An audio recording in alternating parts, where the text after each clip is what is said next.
መንግስት በአጠቃላይ ከለያቸው የኢኮኖሚ ዘርፎች አንዱ ቱሪዝም ነው። ቱሪዝም ላይ ሁለት ነገሮች በልዩነት ለመስራት ተጀምሯል። የመጀመሪያው ነባር ቅርሶችን ማደስና አዳዲስ መዳረሻዎችን ማልማት ነው። ነባር ቅርሶች እድሳት ላይ የጁጎል፣ የጅማ፣ የጎንደር ቅርሶች ተጠግነው አልቀዋል። ሌሎቹ ደግሞ በጥገና ሂደት ላይ ያሉት ደግሞ እንደ ላሊበላ፣ አክሱም የመሳሰሉትን ማንሳት እንችላለን። አዳዲስ መዳረሻዎችን ማልማት ትኩረት ተሰጥቶ ተሰርቷል። ደንዲ ወንጪ ኢኮቱሪዝም አንዱ ነው። ሁለተኛው በልዩነት የተሰራ ያለው ከቱሪዝም አንፃር ኮንፈረንስ ቱሪዝም ላይ በትኩረት መስራት ነው። ባለፈው አንድ አመት ውስጥ በጣም በርካታ ቱሪዝሞች ኮንፈረንሶች በአዲስ አበባና በሌሎች ሀገራችን አካባቢዎች ተካሂደዋል። እነዚህ ሁለቱ ነባር መዳረሻዎችን ማደስና አዳዲሶችን ማፍራት እንዲሁም ደግሞ ኮንፈረንስ ቱሪዝም ላይ ማተኮር ቱሪዝምን በከፍተኛ ሁኔታ እንዲያድግ እያደረገ ነው ያለው።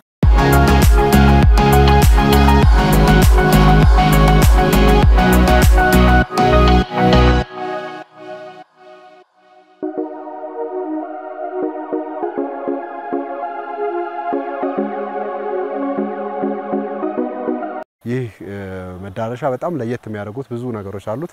አንደኛው ተፈጥሮና ማህበራዊ መስተጋብሩን ሳይነካ የለማ መሆኑ ነው። ደንዲ ወንጪ በጣም ምድረገነት ሊባል የሚችል በጣም የሚገርም አይነት እይታ ያለው ቦታ ነው።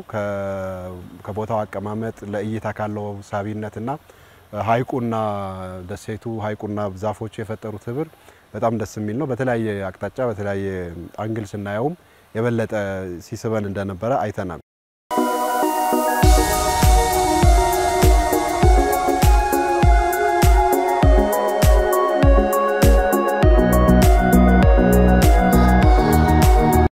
አሁን ያለንበት ዘመን እንግዲህ መስራት ብቻውን በቂ ማይሆንበት ዘመን ላይ ነው ያለነው። መስራት በአንድ በኩል ራሱን ችሎ ጥሩ ነገር ነው።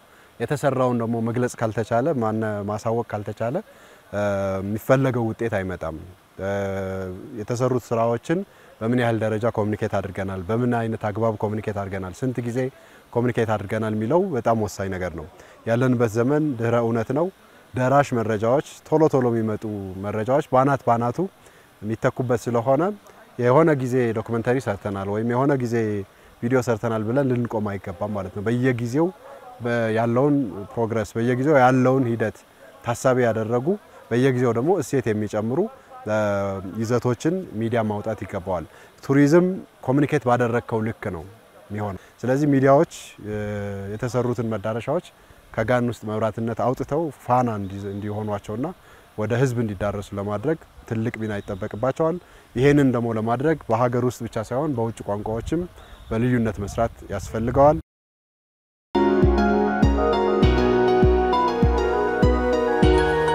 ወንጪ ላይ አራት ነገሮች አንድ ላይ ተሰናስለው አይቻለሁ። ታሪክ፣ ተፈጥሮ፣ ባህል እና ቅርስ። እነዚህ አራቱ አንድ ላይ ተዋደው በሚገባ ተዋህደው ያየሁበት ነው። ሶስት ነገሮችን የምንማርባቸው ናቸው። የመጀመሪያው ጸጋን የመለየት የማየት ጉዳይ ነው። ከዛ በኋላ ያንን ጸጋ የማልማት ወይም ወደ ስራ የመቀየር ጉዳይ ነው። በሶስተኛ ደረጃ ደግሞ የመጠበቅና የማቆየት ጉዳይ ነው የምናየውና ወንጪ ላይ እኔ ይሄንን በሚገባ አይቻለሁ። ሀብቱ በደንብ ታይቷል።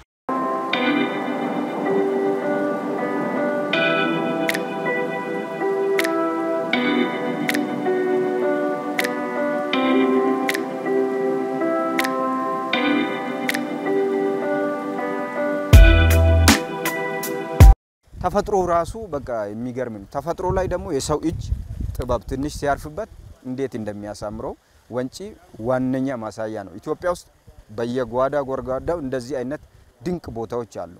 የሚገልጥ የሚሰራ እጅ የሚያይ ሚዲያ ኮሙኒኬት የሚያረግ ኮሙኒኬሽን ካለን ኢትዮጵያ ለዓለም ወደፊት በጣም ተስፋ ያላት አገር ሆና ነው የታየችኝ።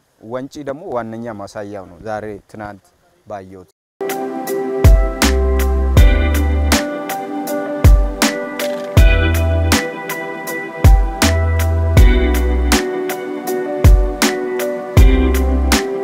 ህብረተሰቡ የኔ ነው ብሎ እንዲይዘው እንዲንከባከበው እንዲጠብቀው ተጠቃሚም እንዲሆን ሰራ ያለው ስራ በጣም ጠቃሚ ነገር ነው። ለሌሎችም አርአያነት ያለው ነው። ሁለተኛ ጫካው እዚህ የተፈጥሮ ዛፉ እንዳለ ሆኖ በዚያ ውስጥ የጎብኚዎቹ በጣም ጸጥ ያለ ቦታ ላይ መጥተው እንዲያርፉ እየተሰሩ ያሉ የልማት ስራዎች እጅግ በጣም ጠቃሚዎች ናቸው። ይሄ ነው አዲስ ጅምር ያልኩትም ይሄ ነው። ዝም ብለን ሳንጠቀምበት አይተነው ይሄ ሀይቅ እኮ ብለን ተደመን እንሄዳለን እንጂ እንዲህ ሊሆን እንደሚችል አስበንም አናውቅም። አዲስ ጅምር ነው ያልኩትም ይሄ ነው። በጣም ፋና ወጊ ነው።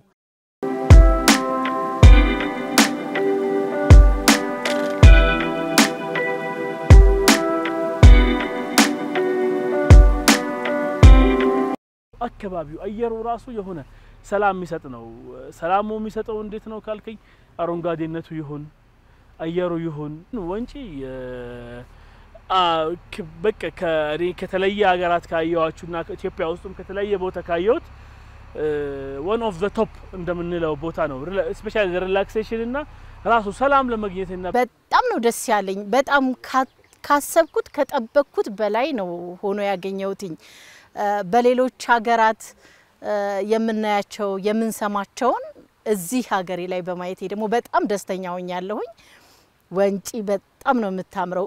ብዙዎች መተው ሊያዩት የሚገባ ቦታ ናት። ከመገናኛ ብዙሃን እንግዲህ የሚጠበቀው እንደ አንድ ቱሪዝሙ ላይ ያለውን እንቅስቃሴ አጉልቶ ማሳየት ይጠበቃል።